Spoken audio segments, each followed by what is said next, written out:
ನಮಸ್ತೆ, ನಮ್ಮ ಅಡುಗೆ ನಿಮ್ಮ ರುಚಿಗೆ ಸ್ವಾಗತ. ನಾವಿವತ್ತು ತುಂಬ ಸೊಗಸಾದ ರುಚಿಕರವಾದ ಟೊಮೆಟೊ ಅಕ್ಕಿ ರೊಟ್ಟಿ ಮಾಡುವ ವಿಧಾನವನ್ನು ನೋಡೋಣ.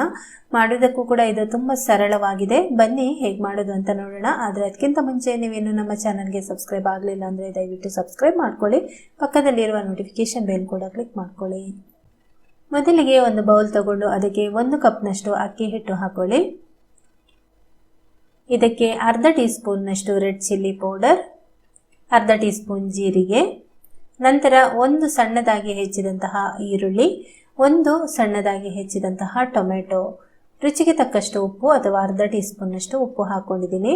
ಇದನ್ನೀಗ ಚೆನ್ನಾಗಿ ಕಲಸ್ಕೊಳ್ಬೇಕು ಕೈಯಲ್ಲಿ. ಒಂದ್ಸರ್ತಿ ಇದು ಚೆನ್ನಾಗಿ ಮಿಕ್ಸ್ ಆದಮೇಲೆ ಇದಕ್ಕೆ ಸ್ವಲ್ಪನೇ ಬಿಸಿ ನೀರನ್ನು ಹಾಕಿ ಕಲಸ್ಕೊಳ್ಬೇಕು. ಬಿಸಿ ನೀರು ಯಾಕೆ ಅಂತ ಹೇಳಿದರೆ ರೊಟ್ಟಿ ತಣ್ಣಗಾದ್ಮೇಲೂ ಕೂಡ ತುಂಬ ಸಾಫ್ಟ್ ಆಗಿ ಇರುತ್ತೆ. ನೀವು ತಣ್ಣಗಿನ ನೀರನ್ನು ಹಾಕಿ ಕೂಡ ಇದಕ್ಕೆ ಕಲಸ್ಕೊಳ್ಬೋದು, ಆದರೆ ಅದು ಬಿಸಿ ಇರುವಾಗ ಮಾತ್ರ ಚೆನ್ನಾಗಿರುತ್ತೆ. ತಣ್ಣಗಾದ್ಮೇಲೆ ರೊಟ್ಟಿ ಸ್ವಲ್ಪ ಗಟ್ಟಿ ಆಗುತ್ತೆ. ಅದಕ್ಕೋಸ್ಕರ ಸ್ವಲ್ಪ ಹದವಾದ ಬಿಸಿ ನೀರನ್ನು ಹಾಕಿ ಈ ಹದಕ್ಕೆ ಇದನ್ನು ಕಲಸ್ಕೊಳ್ಬೇಕು. ನೋಡಿ, ಈ ರೀತಿ ಸಾಫ್ಟ್ ಆಗಿದೆ. ಈಗ ಇದರಿಂದ ರೊಟ್ಟಿ ಹೇಗೆ ಮಾಡೋದು ಅಂತ ನೋಡೋಣ ಬನ್ನಿ. ಈ ರೀತಿ ಒಂದು ರೊಟ್ಟಿ ಶೀಟ್ ತಗೊಂಡು ಅದಕ್ಕೆ ಸ್ವಲ್ಪ ಎಣ್ಣೆಯನ್ನು ಹಚ್ಕೊಳ್ಳಿ. ನಂತರ ಈ ಥರ ರೊಟ್ಟಿ ಒಂದು ಉಂಡೆಯನ್ನು ತಗೊಂಡು ಕೈಯಲ್ಲೇ ಈ ರೀತಿ ತೆಳ್ಳಗೆ ಸ್ಪ್ರೆಡ್ ಮಾಡ್ಕೊಳ್ಳಿ. ಈ ಥರ ನೀವು ಕೈಯಲ್ಲೇ ಮಾಡಿಕೊಂಡ್ರೆ ಚೆನ್ನಾಗಿ ಇದು ಮುಂದೆ ಹೋಗುತ್ತೆ.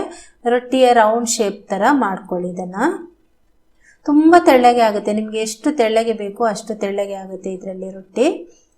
ಹಾಗೇನೆ ಈ ರೀತಿ ಶೀಟ್ ಇಲ್ಲ ಅಂದರೆ ನೀವು ತವಾದಲ್ಲೇ ಇದನ್ನು ಕೈಯಲ್ಲಿ ಸ್ಪ್ರೆಡ್ ಮಾಡ್ಕೊಳ್ಬೋದು. ರೌಂಡ್ ಶೇಪಿಗೆ ಈ ರೀತಿ ಮಾಡ್ಕೊಳ್ಬೋದು. ಸ್ವಲ್ಪ ಎಣ್ಣೆ ಹಚ್ಚಿ ಮಾಡಬೇಕಾಗುತ್ತೆ. ತುಂಬ ತೆಳ್ಳಗಾಗಿದೆ ಈ ರೊಟ್ಟಿ, ನೋಡ್ಬೋದು. ಈಗ ಕಾವಲಿ ಬಿಸಿ ಆಗಲಿಕ್ಕೆ ಇಟ್ಟಿದ್ದೀನಿ. ಸ್ವಲ್ಪ ಎಣ್ಣೆಯನ್ನು ಹಚ್ಕೊಳ್ತಾ ಇದ್ದೀನಿ. ನಾನ್ ಸ್ಟಿಕ್ಕಿಗೆ ಬೇಕಾದರೆ ನೀವು ಎಣ್ಣೆ ಹಚ್ಚದೆ ಕೂಡ ಮಾಡ್ಬೋದು, ಆದರೆ ಎಣ್ಣೆ ಹಚ್ಚಿ ಮಾಡಿದರೆ ಸ್ವಲ್ಪ ರುಚಿ ಜಾಸ್ತಿ ಇರುತ್ತೆ ಇದು. ಈಗ ಈ ರೀತಿ ಹಾಕಿದ ಮೇಲೆ ಒಂದು 5-6 ಸೆಕೆಂಡ್ ಆದಮೇಲೆ ಇದನ್ನು ತೆಗಿಬೇಕು. ನೋಡಿ, ರೊಟ್ಟಿ ಈಗ ಕಾವಲಿಗೆ ಅಂಟ್ಕೊಂಡಿರುತ್ತೆ. ಈ ಥರ ತೆಗೆದ್ರೆ ಚೆನ್ನಾಗಿ ಬರುತ್ತೆ. ಈಗ ಎರಡೂ ಕಡೆಗೆ ಎಣ್ಣೆ ಬೇಕಾದರೆ ಹಚ್ಕೊಳ್ಳಿ. ಈ ರೀತಿ ಎಣ್ಣೆ ಹಚ್ಚಿಬಿಟ್ಟು ಎರಡೂ ಕಡೆ ಬೇಯಿಸ್ಕೊಳ್ಳಿ. ತುಂಬ ರುಚಿಯಾಗಿರುತ್ತೆ.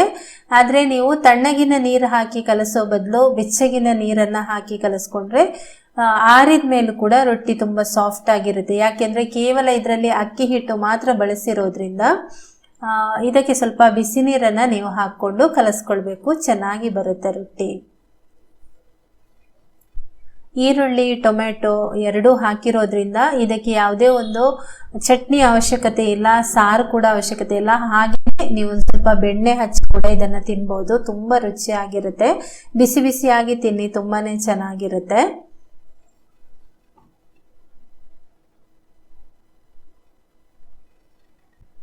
ನೋಡಿದ್ರ ಎಷ್ಟು ಸೂಪರ್ ಆಗಿ ಬಂದಿದೆ ರೊಟ್ಟಿ. ತುಂಬ ಮೃದುವಾಗಿದೆ. ಬಿಸಿ ಬಿಸಿಯಾಗಿ ತಿನ್ನಬೇಕು. ಹಾಗೆಯೇ ಒಳ್ಳೆ ಕಲರ್ಫುಲ್ ಆಗಿದೆ ಅಲ್ವಾ.